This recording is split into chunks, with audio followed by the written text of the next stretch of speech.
தினம் ஒரு மூலிகையில் இன்றைக்கி நம்ம தெரிஞ்சுக்கக்கூடிய மூலிகை என்ன அப்படின்னு பார்த்தீங்க அப்படின்னா சிறு கண் பீளை அப்படின்ற மூலிகை. இதை வந்து பொங்கல் பூ அப்படின்னு சொல்லுவாங்க. இது எதுக்கு பயன்படுதுன்னு பார்த்தீங்கன்னா, முக்கியமாக பார்த்தீங்கன்னா சிறுநீர் பெருக்கி, ரெண்டாவது பார்த்தீங்கன்னா சிறுநீரக கற்களை கரைக்கக்கூடிய ஒரு மூலிகை.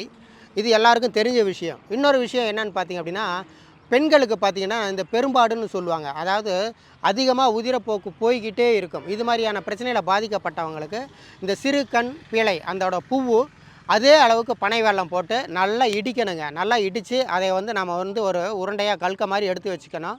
ஒரு சின்ன நெல்லிக்காய் அளவுக்கு தினமும் காலையில் சாயந்தரம் 2 நேரமும் அவங்க சாப்பிட்டுட்டு வந்தாங்க அப்படின்னாக்கா, அவங்களுக்கு இந்த பெரும்பாடு அப்படின்னு சொல்லக்கூடிய இந்த உதிரப்போக்கு அதிகமாக உதிரம் போகிறது இது மாதிரியான பிரச்சனை தீரும்.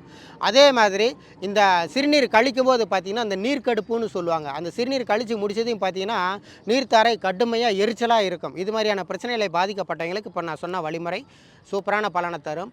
அது கூட பார்த்திங்க அப்படின்னா, நீங்கள் சாப்பாடு வடித்த கஞ்சி இருக்கு இல்லைங்களா, இந்த கஞ்சி தேவையான அளவுக்கு எடுத்துக்குவாங்க. அது கூட கொஞ்சமாக இந்த சிறுகண் பீளை பூ போட்டுக்குவாங்க. தேவையான அளவுக்கு ஏதாவது மசாலா அல்லது உங்களுக்கு அந்த இஞ்சி பூண்டு இது மாதிரி உப்பு மஞ்சத்தூள் போட்டு இதை நீங்கள் சூப் வைக்கலாங்க. இது மாதிரி நீங்கள் சூப் வச்சு குடிச்சிட்டு வந்தீங்கனாலும் உங்களுக்கு அந்த சிறுநீர் தாரை சார்ந்த பிரச்சனை எதுவாக இருந்தாலும் சரியாகும்.